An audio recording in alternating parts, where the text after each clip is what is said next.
ఏసం Arjun alias Raghupathi కూతురు ప్రస్తుతం స్వప్నకు ఉన్నారు. ఆమెను అడిగి అడుగుదాం. మా చెప్పమ్మ, నాన్న ఎప్పటి నుంచి నీకు కనపడకుండా ఎక్కడ ఎందుకు నాన్న అడవి వెళ్ళారు? సార్ మాకు ఎకరం పొలం ఉండేది సార్. అది అమ్మి అక్క పెళ్లి చేసిండ్రు సార్. చేసి అమ్మతోటి లొల్లి అంటే లేని వాళ్ళకి ఇచ్చినవని కొట్టిండు అమ్మని.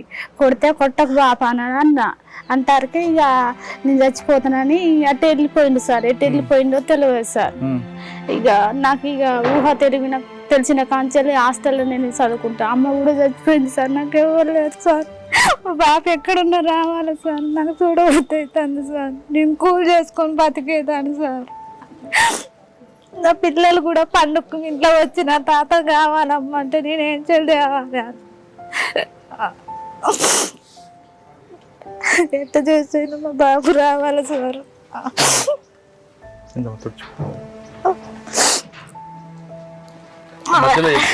ఎప్పుడు కూడా మీతో రాలేదమ్మా? ఫోన్ లో మాట్లాడటం చేయలేదు? లేదు సార్. అక్క ఆరోగ్యం కూడా బాగలేదు సార్. అమ్మ ఎలా ఉన్నారు? అమ్మ చనిపోయింది సార్. రాలేదు సార్. అక్క ఆరోగ్యం కూడా నేనే చూసుకుంటాను. జ్వరం వస్తాను సార్. మేము కూల్ చేసుకొని బతికేటోళ్ళు. అక్క వాళ్ళకు కూడా ఏం లేదు సార్. వాళ్ళు కూడా కూల్ చేసుకొని బతికేటోళ్ళు సార్. మొన్నటి దాకా హాస్పిటల్ ఉంటే చూపించిన సార్, గవర్నమెంట్ హాస్పిటల్. కానీ వాళ్ళందరూ వర్గ సంబంధం అడవిలో ఉన్న ఆదివాసులు వాళ్ళే మాకు ఎక్కువ అంటారు కదమ్మా సార్. మా బాబాయ్ మాకు రావాలి సార్. మా బాధ అయినా అర్థం చేసుకొని రావాలి సార్.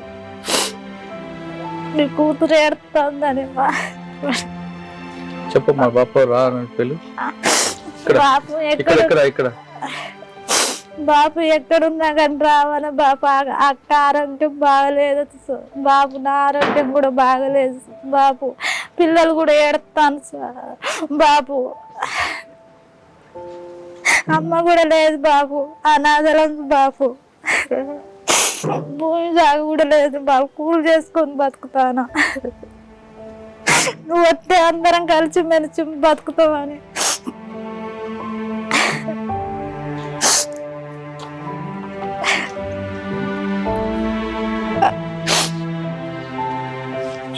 చందు అలియాస్ రవి అమ్మ ఉన్నారు. ఆమెను అడిగి తెలుసుకుందాం. చెప్పమ్మా, ఇప్పుడు చందు అడుగుబాటు పెట్టాడు. వెళ్ళిన తర్వాత నీ కుటుంబ పోషణ జరుగుతుంది? లేదు సార్. ఒక్కసారి ఫోన్ చేసిండు. అమ్మకు జ్వరం అవుతుంది. ఎప్పుడు 3 నెలలు అవుతుంది సార్. ఫోన్ చేశాడా? ఒక్కసారి చేసిండు. రానా అని ఏడితే వస్తానమ్మా. చందు ఎందుకు వెళ్ళాడమ్మా? తెలియదు సార్ నాకు. ఎన్ని సంవత్సరాలు వెళ్ళి? సంవత్సరం అయింది సార్. లాబ్ పెట్టుకుంటానమ్మ అన్నాడు. లాబ్ పెట్టుకున్నాను అన్నాడు. ఏమని చెప్పాడు నీకు? నాకేం చెప్పలే సారు. ఏం చెప్పలేదు. మరి చందు కొడుకు అడుగుబాటు వెళ్ళాడు. మరి నీ కుటుంబ పోషణ ఎలాగవుతుంది? నేను ఒక్కదాన్ని సార్. మా ఆయన లేని సరిపోయిండు. పెద్ద అబ్బాయి ఉన్నాడు కానీ హైదరాబాద్ కాడు ఉంటాడు. కిరాయి తీసుకొని తోలుతాడు. అబ్బాయికి పెళ్లి అయింది. ఒక అబ్బాయి. నేను ఒక్కదాని ఇంటి దగ్గర ఉంటా. చేతన రోజు కూలికి పోతా. ఎదగాను ఇంటి కాడు ఉంటా. నా కొడుకు రావాలి సారు. 3 నెలల క్రితం ఫోన్ చేసి ఏం చెప్పారు మీకు? ఏం చెప్పలే సార్. నేను లాభ పెట్టుకున్నా. అమ్మా నేను వస్తా అంటే రావాలి అని అన్నా. వస్తాడు? వస్తా అమ్మా అన్నాడు. ఎప్పుడని చెప్పలే. వస్తానమ్మా అన్నాడు. ఏం చెప్తావమ్మా? కొడుకు రమ్మని చెప్పవా? రావాలి సార్. నా కొడుకు రావాలి. పద్మ అలియాస్ గంగ తమ్ముడు ప్రస్తుతం మనతో ఉన్నారు. అడిగి చెప్తా. అన్న అక్క ఎప్పుడు వెళ్ళింది? వెళ్తున్నప్పుడు చెప్పి వెళ్ళిందా చెప్పకుండా వెళ్ళిందా? అక్కకి రమ్మంటావా అక్కడే ఉండమంటావా? రావాలని ఉంది. ఎప్పుడు వెళ్ళింది అసలు? 25 సంవత్సరాల దాకా అవుతుంది. ఏ ఊరు మీది? తుపాకులగూడెం.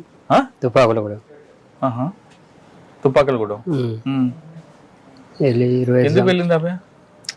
ఇక అప్పుడు పార్టీలు ఎక్కువ తిరుగుతుండే. అక్రమం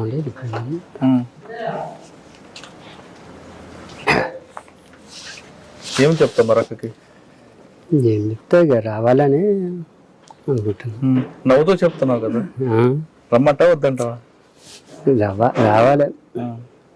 రావాలని ఉంటుంది. ఇంకేం చెప్తావా అక్కకి?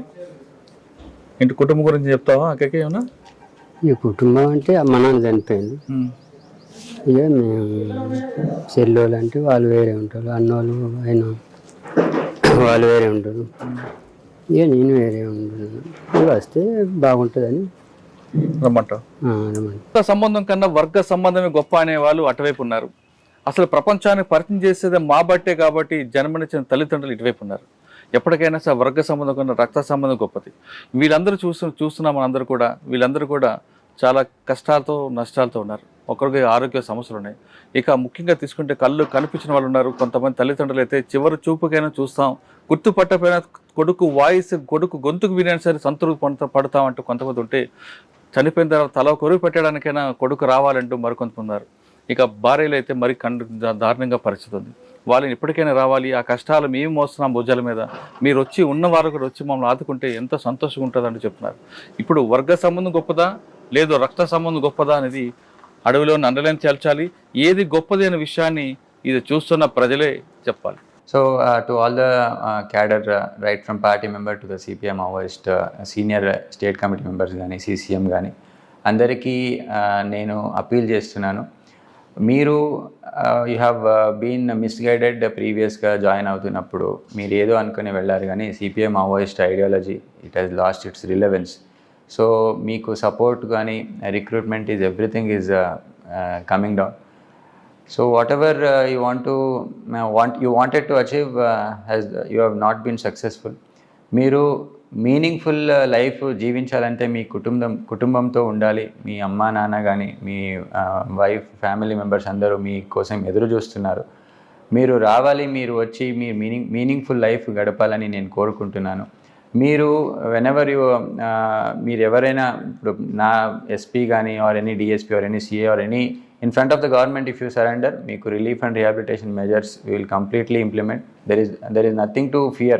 Meer ఏ భయభ్రాంతులు లేకుండా you can always come and surrender.